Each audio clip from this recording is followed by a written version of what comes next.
Welcome to Fluent Phonics. Today, we will learn how to pronounce the word easygoing. Easygoing. Easygoing.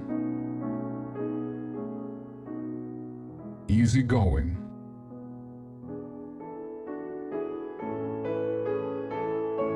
Here's an example of how one might use it in a sentence.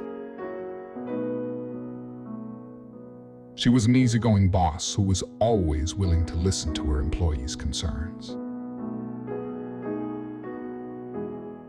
Easygoing describes someone who is relaxed, flexible, and laid back, making it easy to get along with them and handle situations without stress or tension.